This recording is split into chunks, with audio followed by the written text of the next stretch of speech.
চলো বন্ধুরা, আজ তোমাদেরকে ডিম আলুর রসা করে দেখাবো। বাড়িতে যখন মাছ মাংস থাকবে না, তখন তোমরা এই ডিম আলুর রসা বানিয়ে খেয়ে দেখবে, অবশ্যই তোমাদের খুব ভালো লাগবে। তাহলে চলো বন্ধুরা, রেসিপিটা শুরু করা যাক। তার আগে তোমরা যদি আমার চ্যানেলে নতুন হয়ে থাকো, সাবস্ক্রাইব করে দিও। এখানে গ্যাসে আমি একটা প্যান নিয়েছি, গ্যাসটা জ্বেলে দিই। আমি অল্প একটু তেল দিয়ে দিচ্ছি, সামান্য একটু নুন দিচ্ছি তেলটার মধ্যে, সামান্য একটু হলদিও দিয়ে দিচ্ছি। দেখো বন্ধুরা, দেখো এই নুন আর হলদু একসঙ্গে তেলের সাথে মিশিয়ে নিচ্ছি। তেলটা গরম হয়ে গেছে, আর এইটা গ্যাসের ফ্লেমটা কমিয়ে দিয়ে আস্তে আঁচে বানাতে হবে। তেলের মধ্যে নুন আর হলদু তেল একসাথে মিক্সড করে নিয়েছি। এই ডিম আলু রসা বানাতে গেলে ডিমটা গোটা রাখলে হবে না, ডিমটাকে দু আধখানা করে কেটে নিতে হবে। এই দু ফালা করে কেটে নিলে তবে ডিমটা ভালো হবে। এবার আমি ডিমগুলো এক এক করে দিয়ে দিচ্ছি। ডিম বন্ধুরা অনেক রকমভাবেই অনেকেই খেয়েছো, কিন্তু এইভাবে একবার ডিম বানিয়ে খেয়ে দেখুন। ডিম ভাজার সময় গ্যাসের ফ্লেম কমিয়ে দিয়ে ভাজলে তাহলে তেল গায়ে ছিটকাবে না। আর ডিম দিয়ে যদি জোর দিয়ে দাও, তাহলে এর গায়ের চামড়াগুলো সেই ফুলে ফুলে ফোসকা ফোসকা মতন হয়ে দেখবে, তখন নিজেদের গায়েই ফোসকা পড়ে যাচ্ছে। এইগুলো এক পিঠ করে উল্টিয়ে দিচ্ছি। দেখো, এক পিঠ করে উল্টে দিন, আর একটা পিঠ হোক। দেখো বন্ধুরা, এই পিঠটা একইভাবে কালারে ভাজা হয়েছে। ভাজা আমার হয়ে গেছে। গ্যাসের ফ্লেম কমিয়ে দিয়ে ভাজলে ডিমটা কিন্তু খুব সুন্দর ভাজা হয়। দেখো হয়ে গেছে। এইবার আমি ফের প্লেটের মধ্যে তুলে নিচ্ছি একটা একটা করে।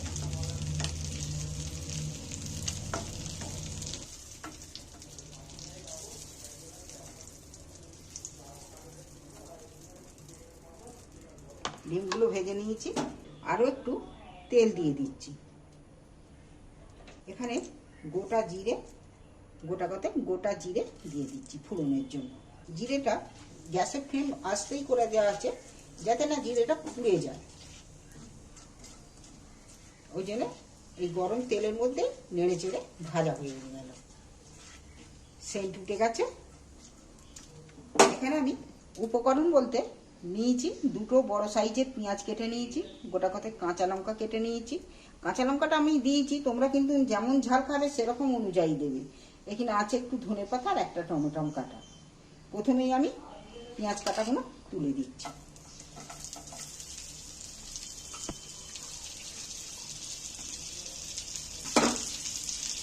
পেঁয়াজগুলো আমি একটু নাড়াচাড়া করে একটু ভেজে নেব।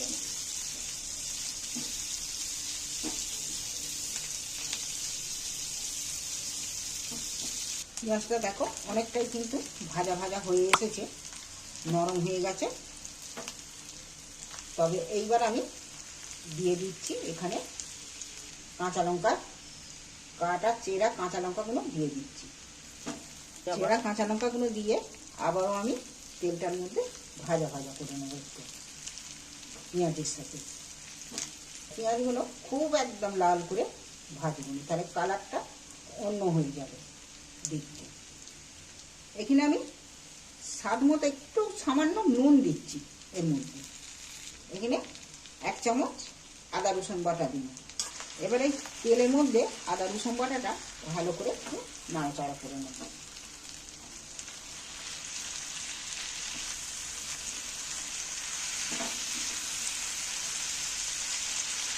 মশলাটা কিন্তু আদা রসুন ভাজাটা সেন্ট উঠে যাচ্ছে, ভালোই ভাজা হয়ে গেছে আদা রসুন বাটাটা।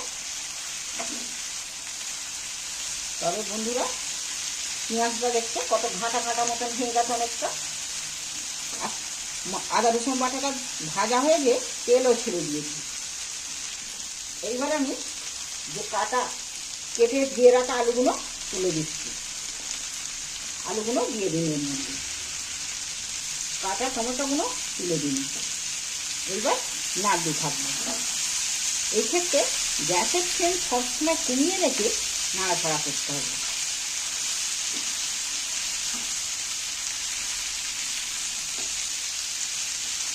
দেখো এর সাথে মিশে অনেকটাই পেঁয়াজের সাথে আলু সব কিছু মিশে গেছে।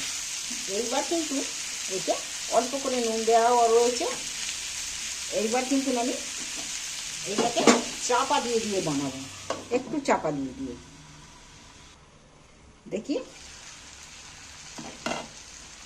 গ্যাসের ফ্লেম কমিয়ে দেওয়া আছে তো, আস্তে আস্তে এই রেসিপিটা বানাতে গেলে একটু গ্যাসের ফ্লেম হুড়োমুড়ি করলে হবে না, একটু সময় দিয়ে করলে কিন্তু দারুণ স্বাদে দারুণ খাওয়ার জিনিস। এই একটা রেসিপি থাকলে তোমাদের কাছে মাছ মাংস নেইটা কী হবে, এই রেসিপিটা যদি তোমরা বানাতে পারো তাহলে তোমাদের আর কিচ্ছু লাগবে না। এইটা দিয়েই ভাত তোমরা এক থালা ভাত চেটে পুটে খেয়ে দেবে আঙুল চিপে একটা। দেখো আলুগুলোও কিন্তু অনেকটা নরম হয়ে গেছে। এইবার আমি এতে কালারের জন্য সামান্য একটু লঙ্কা, যাতে কালারটা দেখতে ভালো হয়, আর একটু সামান্য করে হলুদ দেওয়াই আছে, নুন দেওয়া আছে, তবুও অতগুলো আলু তো আলুগুলোর জন্য আরও একটু নুন দিয়ে দিই। এইবার আমি সব উপকরণগুলো দিয়ে আবারও আমি একটু নাড়াচাড়া করছি।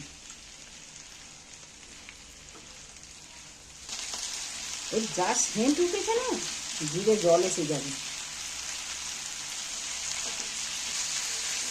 আবারও আমি চাপা দিচ্ছি। আর এই রেসিপিটা একটু চাপা দিয়ে দিয়ে বানাতে হবে। আবারও আমি চাপা দিচ্ছি। দেখি আর একবার খুলে দেখো, নাড়াচাড়া করে করে অনেকটাই সেদ্ধ হয়ে এসেছে। আলুর রসেতেই আলু সেদ্ধ হয়ে গেছে। আমি এখনো কিছু মশলা দেবো ওর মধ্যে।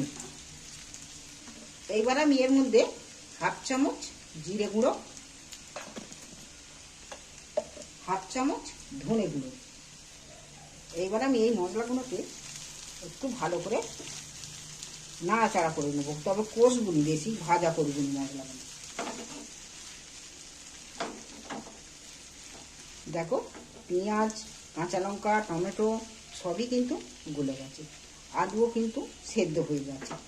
এইবার আমি এই যে ধনে গুঁড়ো জিরে গুঁড়ো দিয়ে একটু নাড়াচাড়া করে এইবার আমি জল ঢেলে দেবো। আলুও কিন্তু সেদ্ধ হয়ে গেছে।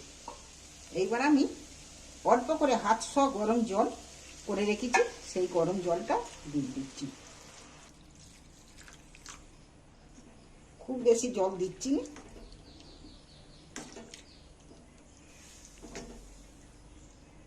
এবার আমি সবটা মিক্সড করে ভালো করে মিক্সড করে নিয়েছি। দেখো এটা ফুটবো হয়ে এসেছে। এইবার আমি ডিমগুলো এর মধ্যে সাজিয়ে দিচ্ছি।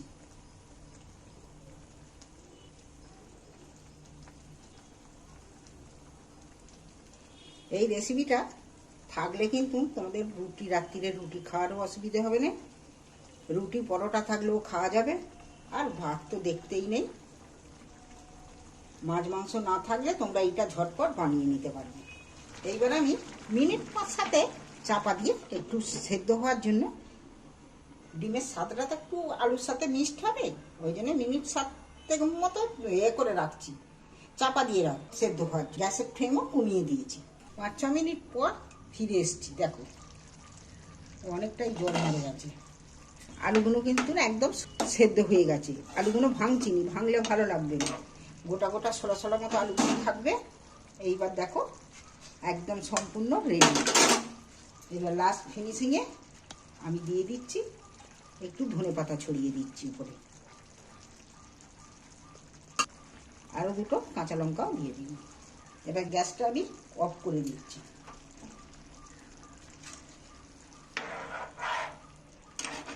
একটা তুলে দেখছি কেমন লাগবে।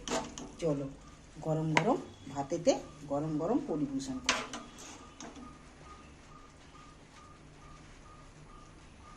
দেখো ডিম আলুর রসা যদি তোমাদের ভালো লেগে থাকে, চ্যানেলটা আমার অবশ্যই সাবস্ক্রাইব করে দিন।